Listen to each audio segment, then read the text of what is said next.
The following podcast contains real reviews and the ridiculous reactions of two would-be oracles of the internet. The opinions expressed and presented are mere musings, so please humor their hijinks with a laugh and not by taking anything they say seriously. Seriously.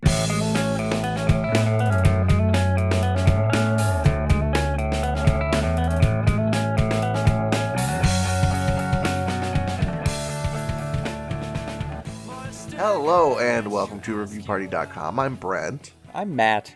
And boy, do we have a podcast for you. It's on the internet, it's got comedy, and it's about the internet, specifically internet reviews. Places like Amazon, Google, you know the type of stuff. The Three Wolves and the Moon shirt. Tickle my Yelp. You go on Yelp and people on there are acting crazy, aren't they? And this podcast is about that. Sometimes you pull up, you're trying to figure out what if an Amazon's product good, and there's just a bunch of caveman in the reviews. Ooh, unga bunga. You can't even be sure if they know how the star system works. Do they know what stars are? Right. No one really explains the star system. Well, this podcast is here to fill that gap. Make sure the cavemen know what the star systems are and make you have a laugh while it's happening. Does that cover it, Matt? Mm-hmm. My co-host as a caveman is another cool gimmick of this show.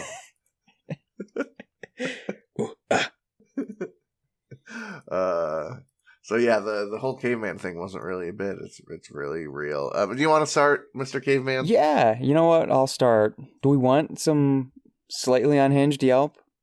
Yeah, sure. That'll be a nice tone setter, I think. I guess it's not totally unhinged, but it struck my funny bone with like a little ball peen hammer. This is a Yelp review for the Seven Dwarfs Family Restaurant in Wheaton, Illinois. This review comes to us from Christy R. Doesn't look like Christy's an elite or anything, so get on your game, Christy. Christy writes, this is a breakfast and brunch diner American restaurant, in case we had confusion about the name. Apparently there's murals of the Seven Dwarves and stuff on the wall. I don't know if I like that. Yeah. I mean, they got like a cool vintagey neon sign out front. If you're into that sort of business, I'll send you a picture of that.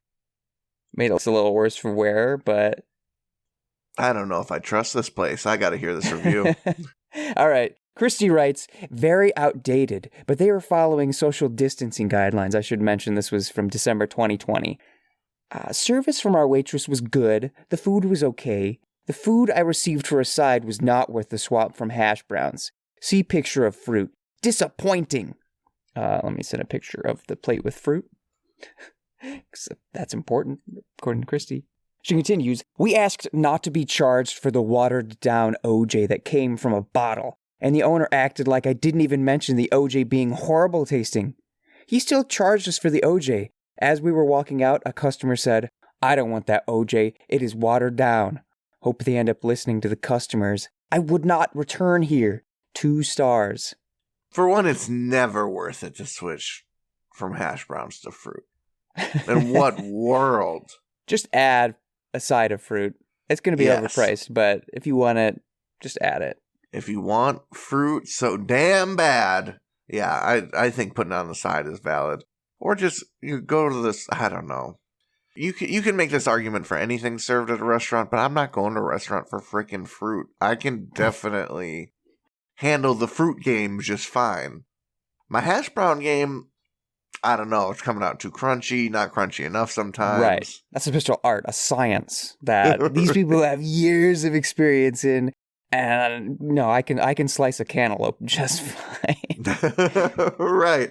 It's going to be the same. It's really the purchasing part of the fruit, the logistical experience of acquiring a fruit for consumption, that where the crux of the experience comes in, I think. Mm-hmm. Can you slap a watermelon and know it's ripe with just one booty slap? I know many men that can. I hope to be there someday. Now, do you have anything to say about the review at the moment? Because there is one more picture that I want to get to. if they're watering down the orange juice, that really sucks. Watered down orange juice tastes bad. But on the other hand, I can understand not charging them for orange juice because, like, orange juice is the most expensive shit on the planet. You gotta get juice out of an orange somehow. It takes a lot of work. Yes, definitely. I am paying for someone to do that for me because that's ridiculous. But continue. What's going on? So this third picture, I'll keep to myself. It is a picture of a notebook page, at the top of which Christy has written 7 Dwarfs, Wheaton, 10-6. And there is a list of notes, apparently, that she took whilst dining. They read, gross OJ, room temp, and good waffle, although still hungry. And that is it.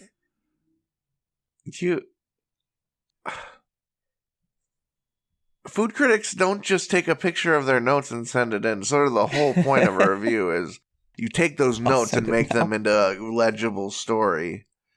And also, my beef with this is that you went to the effort to write down things. Yes. All you wrote down was 2 things. Uh-huh. Like, you're prepped. You got your pen. You got your notebook. You wrote down 2 things. And the things you wrote down didn't even make it into the review itself. Like, she didn't say the orange juice was room temp in the review. She said it was watered down and gross. And she said nothing about waffles. Yeah, and to a brunch place, you figured waffles would be key. That would be a key note in the review. The picture of the food wasn't even of waffles either. It was fruit and breakfast burrito. And maybe even a wrap. I wouldn't even call that a burrito. I think that is some sort of breakfast. Straight up wrap? Yeah, there's nothing but lettuce in there as far as I'm concerned. This is true. Brings it to wrap territory in my mind. The lettuce ratio is clear raposity. But yeah, it's very performative to bring a whole ass notebook just to write down 2 things with your cute little handwriting. Like, wow, you showing us you know how to date a page? Like, I don't want to be mean, but in what world do you think people would give a shit about this picture of your notebook? Yeah. Bizarre. Unreliable narrator, I think is what Christy is. I'm not going back if they're really watering down their orange juice. I'm very picky about orange juice. Even if they're getting the name brand or the pre-watered down off-brand orange juice, like I'm not signing up, but I want that orange juice straight from the udder. But the review makes me think that she approached the situation. He did. I asked not to be charged for the water. No, you don't just ask not to be charged for things. That's crazy. You say, hey, this orange juice is wild, brother. What can we do? Maybe they drank it all too. It could have been one of those Oh yeah, the orange juice was definitely empty. Should I read a review? Yeah. Okay. Do you want a review? I'll give you the names. We got a review from Member in Colorado. And then we have a review from Psycho Writer 87. Okay. Which one? Or Psycho Writer 84, excuse me. Which one would you like? Psycho Writer for sure. We're going Psycho. Okay, we got one from BestBuy.com here. Oh my god. Just before we go, I've been scrolling down in Christie's reviews, and she talks about orange juice a lot, but in one review, she spells it J-O. Their J-O is fresh squeezed, but it comes in a bottle. Christy, if you can't even spell OJ right, I don't know what to believe. Although that does sound sweet. Good juiced orange. Well, I don't know. I do love a good J-O in the morning with my breakfast. I hate it when it's watered down, though. I'm sorry. Continue. That's okay. We got a review from BestBuy.com here. The thing about BestBuy.com is one of their tabs at the top, they got the top deals of the day, gift cards, sort of stuff they want you clicking on up there. Yes, Best Buy sells that is a category. It says, and I quote, yes, Best Buy sells that, which was so pompous I had to explore, which brought me to the Duke Cannon Bourbon Solid Cologne Balm Cream. Oh boy. It's a bit of a cologne stick, cologne sort of a lotion. It's a bit manly. Yeah, very manly, very old school looking. Comes in a little tin, a tin, like a mint tin might come in. Mm-hmm. And I was really disappointed with how positive the reviews were, so I brought a review from Psycho Writer 84, titles their review Not a Fan. It is a verified purchase. He owned for a month before he reviewed this, so had some time. Okay. Not my favorite item in the Duke Cannon catalog of men's personal care items, but not my least favorite either. Overall, I don't really like the smell. This surprised me because I'm a big bourbon fan and love the smell of bourbon, drinking it, etc. But this and others in the Big Bourbon Beard line, the smell is too strong, old-fashioned, and reminds me of my grandfather if he would have crawled from the grave and gotten hit by an industrial truck transporting thousands of gallons of unleaded gasoline. Oh. Also, the consistency is somewhat off, and the formula needs to be tweaked a little for better application. It should easily melt into the flesh and absorb in response to your body heat. But instead, it's a little chunky and takes some real rubbing in your palm to get the heat going for it to be melted into something manageable. Would not recommend to a friend 3 stars. Well, you'd recommend it to an enemy or just random person on the street? I believe so. Yeah, take this stuff. You gotta rub it in, though. Bit chunky. Listen, if my enemies are walking around with chunky chunks on them, unrubbed chunks all over them, I guess I'm not. I'm got a little smile on my face about that. That may be the move, actually. If you get your enemies to have some very strong, pungent scent, so you know when they approach. Here comes Chuck. I better get the heck. I can smell that bourbon gasoline truck coming down. I'm gonna exude right now. If you can get some kind of scheme going to get all your enemies smelling like old weird dudes, your life's gonna be better. Just avoid old dudes at all costs. Right, avoid old dudes. That's what everyone's thinking. You know, the old dude smell is like intrinsic to our flight or fight response. And honestly, that makes you look better. Like people are like, oh, why don't you like Chuck? He makes great filet mignon. Like he smells like an old dude. You can just say that, as opposed to like he stepped on my toe when I was wearing espadrilles last summer and I broke a nail. And, you know, if it's true, if they're so pungent that no one could deny the old dudeness, no one's going to fault you for it. They're just going to say, oh, right. You can keep your little petty hatred inside. No one needs to know. No one needs to know because your enemies are smelling weird and funky. And no one is going to fault you for not being around a weird, funky person. And someone will funk you and fault you for not wanting to be around a weird, funky person because we love our funky friends. But if it's a funky scent, no. Yeah, bourbon I might be able to get by with, depending on how fierce that smell is. But sometimes I go to the soap shop and they got the man section. Yeah. And there's like tobacco leaves as a bar soap or beard balm. No, thank you. What? Why on earth would you want to put that on your face? What is it? What's that one brand that has all the ads all over? Squatch soap or whatever? Yeah. Yep. I'm a big fan of the grit in the soap. Dr. Squatch, thank you. I'm a big fan of the grit, and they got a gritty line. But all their gritty soaps are all the dude. It's like, yeah, fucking bodybuilder taint and roadkill. Ugh. Gasoline. I just want my soap to give me the scritchies when I'm using it. Yeah, I don't need cigar ash. Give me. I'll go over to the tea tree and oatmeal bar because it's got the little oats in it that I can.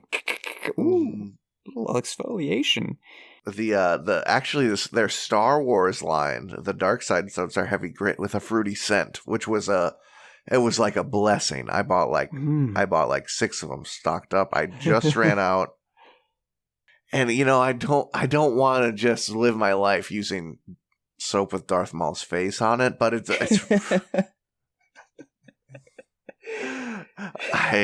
Are you sure though? I kind of do because it's both fruity and gritty. That's where my masculinity lies, right? Mhm. Masculinity is a spectrum. Somewhere between.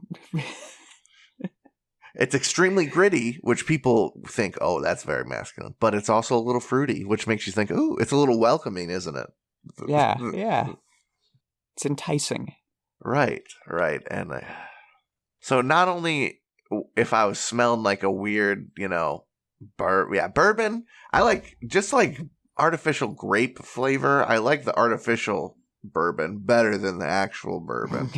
Yeah. Nothing wrong with sweeter. the actual bourbon, but I just kind of really dig on the artificial version for some reason. I think that's enough about weird dude soap. You got a review? Yeah, I got a couple of reviews. This first one was sent to us by OP. What up, Paige? What up? This is a review from Amazon for the New York Times Big Book of Mini Crosswords, 500 fun-sized puzzles. I think it's pretty clear what it is. It's a big book of mini crosswords. Yeah. This is... Oh, there we go. It looks like I have more. I've got a couple here. This is a review from Peter Lobafaro, who titles their review, Awesome Book. And they write, I accidentally vomited all over my copy while I was on a plane recently. But it's a great crossword puzzle book, 5 stars. I mean, we like details, right? But there's just some details you can leave out. It's just not really relevant to anyone else's purchase of the product. No, he doesn't say, oh, it held up fine after the vomit. Right. Only had to tear out a few pages because they're spongy, absorbent pages. Not just... I blasted this baby with vomit and it slicked right off, let me tell you. That would be good. Yeah, it only took out like 20% of the 500 puzzles, so I'm good. Actually, some of my vomit filled in one of the puzzles accurately. I just eaten, some alphabet soup, and it's miraculous. The letters just pop, pop, pop, pop. I never would have guessed a 10-letter word for old grandmother. That's I didn't know that was inside of me. Spinster? Is that... Well, wow. I don't know if that's 10 letters. If you nailed it, that's very impressive. I just, I didn't have a word in mind. I just thought of a funny thing to say. Here we probably have some funny things to say after Carol M's review. She titles her review, Not for Beginners, and writes, thought I would take a shot at learning to do crossword puzzles, and this seemed a good starting place. Despite the claim that they're easy, they are not. It's a little frustrating because I am constantly looking up answers in the back, which doesn't seem like a great experience. Really, I'm supposed to know who hosted the VMA Awards in 2015? I'm going to put this down and try a beginner book. Maybe I'll come back to it when I've learned the basics of crosswords. 3 stars. Isn't that sort of the fun of crosswords, though? Is learning the things you don't know? You look things up. Yeah. Like, oh. Give this lady a thesaurus. Yeah, and I don't think... Check this out. I don't think going to learn the basics of crosswords is really going to help you know something from popular culture that the New York Times likes to reference. Going to Baby's First Crossword isn't going to suddenly fill you with the knowledge of the 2015 VMAs. Are you saying this is like going to a basketball trivia night at a bar, failing miserably because you didn't know a bunch of NBA players from the 60s, so you sign up for a basketball league at the Y. So the rec league. Yeah. You fill yourself in. Surely that'll give you some of the basics, though, right? I'm having a blast. My dribble is improving a bunch, but I still don't know who Wade Boggs is. What's going on? What's that little guy, Muggsy? Muggsy Bogues? I heard somebody say it, but it's just not sticking yet. Boy, do I have a movie for you. Hand him Space Jam. Ooh. He's in this. I'm going to end this little bit with AJ Reed's review. They title it, I hated crossword puzzles till I met the Mini. And they write, I was never a fan of crossword puzzles, but I like words and word games. The mini puzzles are quick and just enough of a challenge. The smaller book size can tuck in a suitcase or be taken on road trips to provide fun during downtime. I am addicted now. I look forward to doing about 10 of these in the evening when sitting down to relax. 5 stars.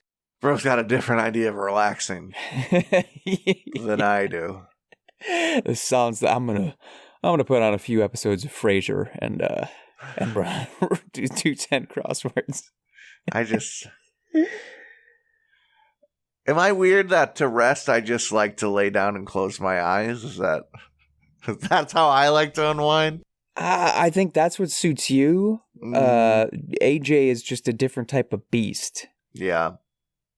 I guess it's the same type of thing where someone will watch me like play a fighting game in training room for like 3 hours, just like trying to do the same 3 combos and failing, and then like being like, "Were you having fun?" I'd be like, yes? Kinda, yeah, I guess so. It's kind of fun, so I can have fun later. But yeah, kinda. That is an apt comparison. Yeah. What really stuck me about this is just that first sentence. The end of that first sentence, particularly. I like words and word games. Just the I like words. Me too. Same, honestly. I believe in the beauty of the English language. I do like words. I'm glad they're there. Uh-huh. I don't think I'd ever need to say that to anyone in particular. I think just speaking, just using the actual language is enough of a confirmation that, yes, I do like words. It's a bit like starting the review. Here's what I have to say. So you don't start off like a job interview like by just silently putting a boombox on the table and playing Bo Burnham's Words. I do love words. Divide a whole into thirds, yeah. See, now we're just going to talk about how good words are, but you're right. It would all be redundant because we're using them. Yeah. It's kind of like saying I like breathing a lot. I do fucks with breathing. Man, you ever hate... I usually hate yawning, but you ever hit the yawn that just re-energizes you? Oh, the one that you sort of shake out of? Yeah. It's like you're kickstarting a motorcycle that won't start or something. It finally hits. Right. All right, we're going to go and breathe and maybe use some words over a break or something. We'll see you afterwards.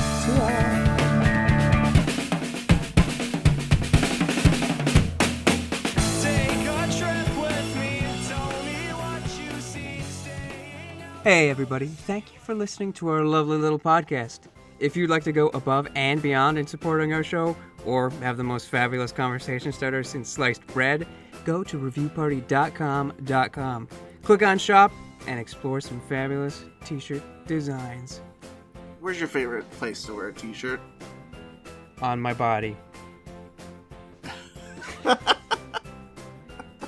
Mine is at the store. That is a good place to wear a t-shirt. Reviewparty.com. Click shop. Why stop there? Don't stop now.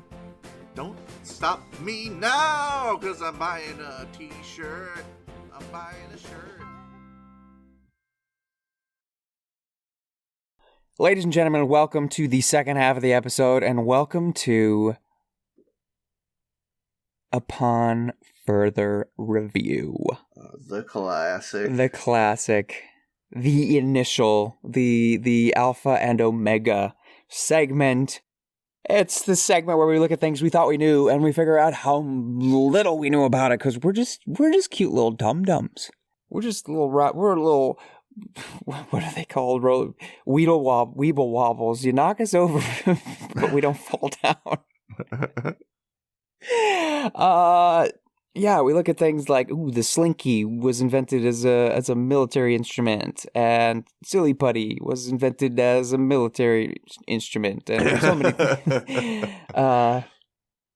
things that are so commonplace in our lives that we are shocked to learn their true origins. Today, we're going to talk about the stethoscope. You know anything about that, sucker? Doctors, that's the thing doctors put in their ears and then they put it on your heart and listen. Yeah, exactly. 'Twas invented by René Théophile Hyacinthe Laennec, a French guy in the 1800s.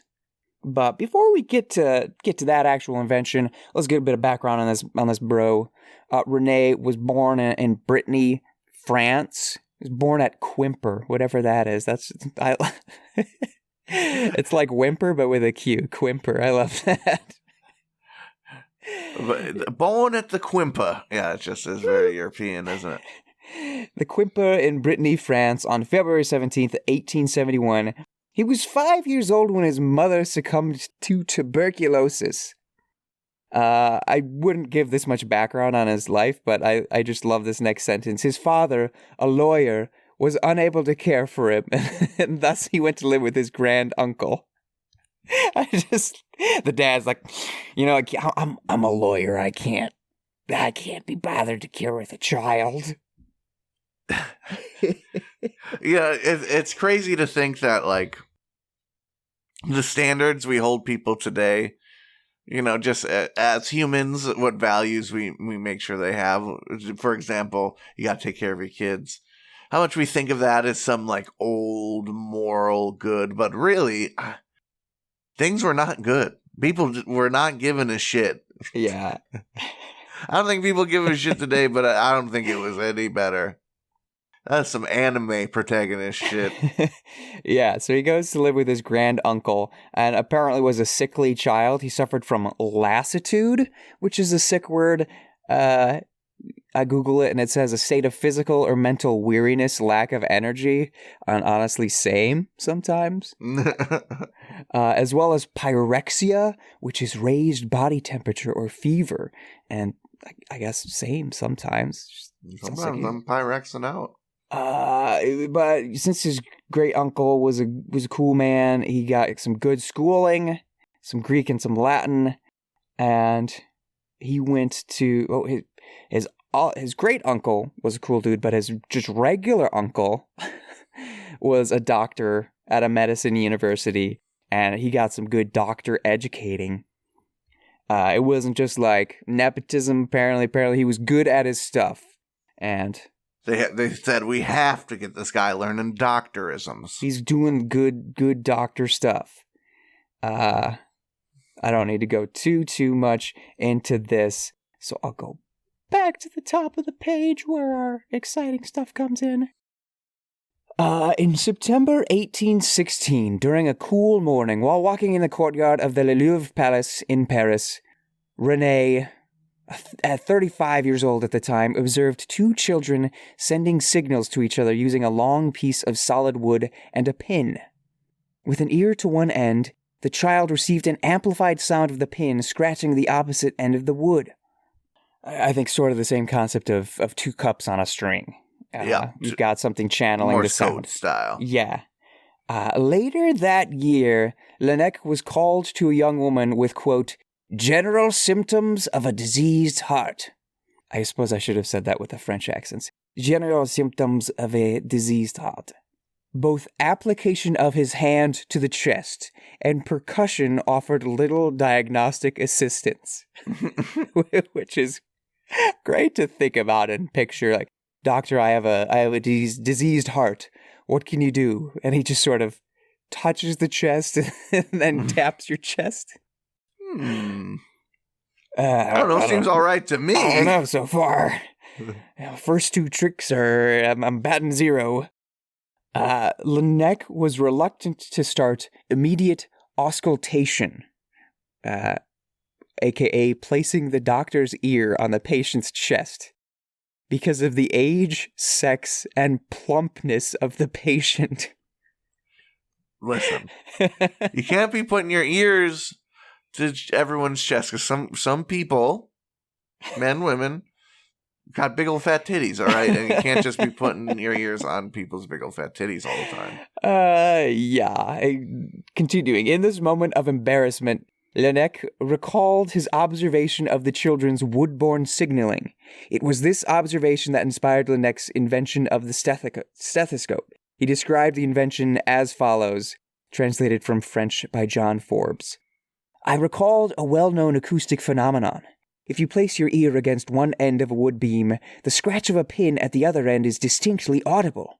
It occurred to me that this physical property might serve a useful purpose in the case I was dealing with. I then tightly rolled a sheet of paper, one end of which I placed over the precordium, chest, in my ear to the other. I was surprised and elated to be able to hear the beating of a heart with far greater clearness than I ever had with direct application of my ear. I immediately saw that this might become an indispensable method of studying, not only the beating of the heart, but all movements able of producing sound in the chest cavity. And apparently he learned that you could more clearly and loudly hear with this method than actually putting your ear up to people's chests. So he spent the next 3 years testing different types of tubes and eventually came up with a wood tube, which was the precursor to the modern stethoscope. I don't want to cut the story off early, but I have a great idea. Mm-hmm. Stethoscopes, but for seashells. Ooh. You know, putting your ears up to seashells is really... You don't know what the hell's in there. Put your ear up to... You don't want your little eardrum bitten by a little pincer crab. It's terrifying. Get yourself a healthy distance from you and the sound of the ocean with Review Party's patented ocean stethoscope coming to a Walmart near you. That sounds awesome. But let's sort of more about this real stethoscope. So as time went on, modifications, improvements were made. When rubber tubing became a thing, that's where we get different types of apparatuses. And instead of you putting your one ear to the thing, the tubing or piping to get that sound going into both ears. But as Renee grew older and older, I think his uncle died at some point. And then his nephew was taking care of him because Renee started getting weaker and in poor health. And his nephew to use stethoscope on him and realized, what you're hearing is the same thing that I have heard thousands of times before. Death by tuberculosis. So his own invention, which he had used to study people's heart sounds and weakness and stuff, was used to identify that he was dying of TB. Which is very sad. But thanks for the little cold on my back, Mr. Rennie. He wouldn't have identified it that early if it wasn't for his invention. Yeah. And how many bajillion lives did he say? I would say about a bajillion. Probably a bajillion and maybe 2. Bajillion and 2 lives are saved by that good stethoscope. Ooh, so cold. Not only just the heart, sometimes doctors be putting it on your tummy. Mm-hmm. That's free fart noises. Put it on your back, listen to that breathing. That wheeze. Doctor, please don't notice the wheeze. You're going to hear some creaking. Just ignore that. The maintenance has not been great yet, Doc. We're going to get a guy in there. Actually, you're the guy, so maybe you should be listening to those things. Well, thank you for further reviewing the stethoscope. Yeah. Now everyone's educated by your words, which we like so much. You're welcome. We're talking about that other review by a member in Colorado earlier. Let's just get on with that one, shall we? From Amazon, we got a review for the Blue Diamond Almonds, wasabi and soy sauce flavored snack nuts. 25-ounce resealable bag. That's a big bag. Member in Colorado titles it Best Tasting Almonds with Light Salt. Oh no, I got a review for a lame flavor. They didn't get wasabi and soy sauce, which sounds very good. They got lightly salted, but the review is here all the same. Member in Colorado writes, been buying these almonds for at least 15 years, and lightly salted doesn't mean they're not delicious. And they are the best, even in the premium grocery store and club brands. And this is a large bag, much bigger than grocery store size, for the same or less price. And best if you refrigerate them, and after opening, keeps them fresh and crisp in the fridge. Best to rebag this bag in a gallon Ziploc double protection with exposure from air and getting stale 5 stars. How?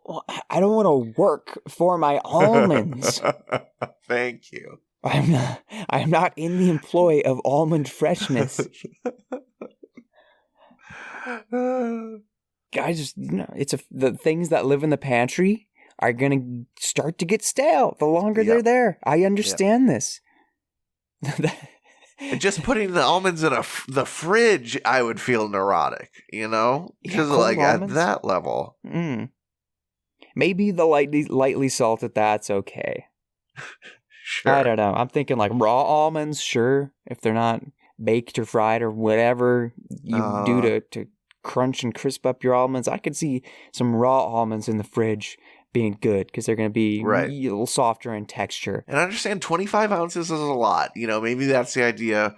This is a lot of almonds. How are you going to keep them fresh? I think that's fresh on a lot of people's minds, but I don't know. I'm not buying 25 ounces worth of almonds if I'm not interested in having them. Yeah, if I don't invite the problem into my life, the equation doesn't apply. Yeah, if I'm saying, how am I going to keep all these almonds fresh? That's not going to be a self-inflicted injury, right? Someone has pushed these almonds onto me, and now it's my responsibility. And another bag. It seems so excessive for meats and vegetables. Maybe because it's like a precious commodity. Maybe because when they go bad, they make other things bad. I don't mind. I just had some chorizo. I just twisted off the bag, put it in another Ziploc bag for extra containment. Mm-hmm. But a freaking packaged almonds, brother? You need another bag? I don't know. Yeah, I am not concerned about oxygen getting to those almonds. At that point, you gotta wholesale your almonds and lightly salt them yourself. If you're going through that effort, just go the extra mile and get yourself even better almonds. Do you have any deep cold storage, something like that? Just a vault? You really want to keep your almonds in there. Yeah, this is the kind of guy that needs a fruit cellar. Ideally, there's some sort of lockout containment. You suck all the oxygen out of the room as you're passing into the almond vault. I mean, at what point are you individually vacuum sealing almonds, right? How many steps away are you from that? Individually vacuum sealing and categorizing your lightly salted almonds. I like to eat them in order of pointiness. Because the least pointy ones are the best. Those are, in the year 2027, I will feast on the roundest almond. Almond cellar. Yeah, I mean, you don't even need to go that sci-fi. Just an almond cellar. That's very funny. Barrels and barrels of almonds. Yeah, it sounds cool. It sounds like some sort of fantasy novel that I might read a bit of. I mean, the idea of the seed vault is very cool. Like the seed bank. Have you heard of that? Yes, yeah. Yeah, where they have the different seeds from all the species around the world to preserve their to preserve the history of their biology and stuff. That's very cool. But I'm sure there's only a few almonds there, right? A handful. Shake. Ow. They're not getting extra bags either. They're getting as many bags as everything else in that vault. Do you have a review? Yeah, I've got a review that was sent to us by Eric, friend of the podcast, and seemingly a friend of interesting items on Amazon, because he sent something kind of strange before, and today I have some reviews for the Anasol Plus 12 hemorrhoidal suppositories. Woo! I think he'd sent like stool softener review before, so either he's just looking for laughs, or Eric, I hope you're all right. Need some beets. Yeah, make some dietary changes, and you won't need these things. I'm not going to explain what the product is. If you don't know, look it up. Ask your parents. Ask your dad what a laxative suppository is. Here's a review from Ed. Ed titles his review "Works -- relief." and writes, I found this to work on my mom better than any other similar products. Would definitely recommend 5 stars.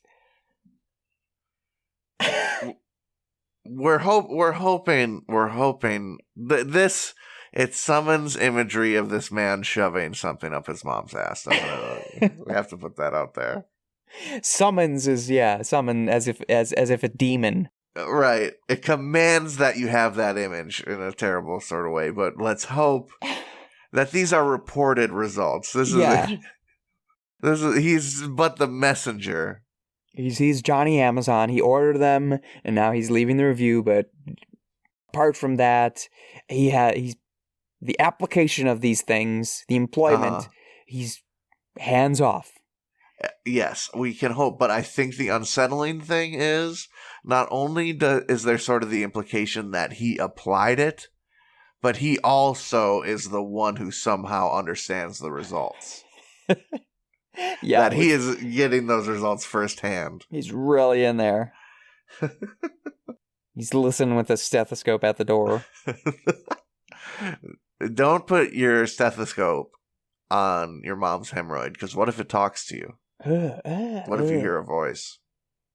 Okay, I'm gonna say he's the messenger, because I just went to his profile and I see like a little preview of a review for shoes, and he titles it "Fits Well." But then bought these for my father. I see one for like a walker. Bought this for my father-in-law. There's some earmuffs or something. My wife likes these headbands. So it looks like he's buying things for everybody, trying to make their lives better. What if his feet are the same size as his dad's? And he tried them on. They fit wonderfully. Okay. He wore them on day 1 and has been wearing them every day since. Would definitely recommend. Okay, so that's Dad reporting there. Okay, Dad report. Bought this as a replacement part for my mother-in-law's sewing machine. Yeah, Ed's just a good dude. I'm starting to think there is no mother-in-law. Oh. I'm starting to think there is no mother. And no father and no wife. Right. I think it's just all one Ed. man. Wearing shoes and putting medicine in his butt. But he's embarrassed about it. Right. I was the first thought I had. Like, is that such a crime? Why is he so embarrassed? Because it's true. He's just a gift-giving good guy. There's another review. This is from DJLPJW. They title their review "Great Product" and write, "This is a great product. However, they must have gotten warm somewhere in warehouse because they were half melted, and that makes them painful to insert. 5 stars anyway." Half? I mean, why don't you just half melt them? Get a bit of a warm sensation, a bit of. Ooh. Oh my god. These don't look fun. Oh, are they like caltrips? Are they barbed? No, I don't know what I was expecting. Mm-hmm. But seeing the image, and I guess that's next to the little box that it comes in. That maybe that isn't so big, but still, I just. Forgive our suppository ignorance. I just sort of pictured literally a Tylenol that you put on your butt. A little capsule. That's bigger than I mean, people put things where they enjoy it, but I've seen much bigger things that are meant to be put in butts, but but that's like it's the missile shape for me. It's shaped like a missile. It's a big meaty finger size. I mean, it's like 2 Tylenols taped together with a sort of a rocket shape. I guess that's so it stays in. Once it gets in, let's go. All right. Educate yourselves on the world of suppository. There's people out there putting rocket shaped pills in their butts every day, and you know what? We have to support them because it could be you one of these days with a mom with hemorrhoids.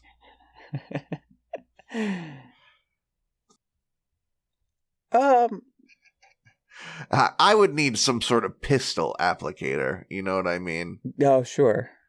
Yeah. I would need a real.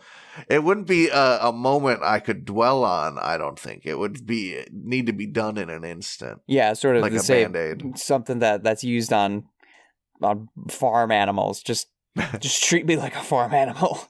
Right. Something where you sort of pull a tab and there's some CO2 gas that shoots and one uncomfortable moment and then you take a deep breath and everything's okay. I can manage something like that. Mm-hmm. But yeah, sort of it's just you and the mini rocket in a room alone. It'd be a lot for me. You know what's a lot for me? What's that? 203 episodes of What? reviewparty.com. Oh my goodness. Thank y'all for listening. Thanks for making it to the end of the episode. Y'all are a real one. Real one? Welcome to the Real Ones Club. Real one? We got new episodes of this podcast every Tuesday. That's right. #Tuesday Reviews Day. If you'd like to send in a funny review for us to be funny over, just like Paige and or Eric, thank you, y'all. Send a funny review to reviewparty.com at gmail.com. A hyperlink, a screenshot, whatever you got to do. And include your name so we can give you credit. Matt! Hey, if you want to find us on social medias and say, what up, you can do that at reviewparty.com on Instagram and TikTok, or at reviewpartypod on Twitter/X, or go to our website, reviewparty.com, read the blog, find listening platforms, search for Johnny 5, look at blue things, or read a little snippet about our friends in Nosebleeds. Hey, that's me. Nosebleeds, band, Bread for Breakfast. You've heard the song throughout the episode. Very good song. They have more of them. Nosebleeds. One word. Search them on Spotify. That's a good place to do it. And yeah, music. Matt, I have a review to finish us out. Let me hear it. An Amazon review for Batman Mask of the Phantasm 4K Ultra HD digital DVD. Animated Batman movie. I believe it's the first one in Batman animated series. Anyway, Matthew titles it Love This Video. He writes, grew up watching this as a kid on VHS. Always liked to watch it. Now that I'm an adult, I like finding out the origins of Batman 5 stars. Okay. Children don't understand such things. Yeah, bro didn't know about the whole the Batman's parents getting shot thing. That was a little secret. Wow, you had to wait to... Oh my God, Batman's parents were shot? Oh, whoa, no way. Explains everything. Can you imagine if that happened to Spider-Man?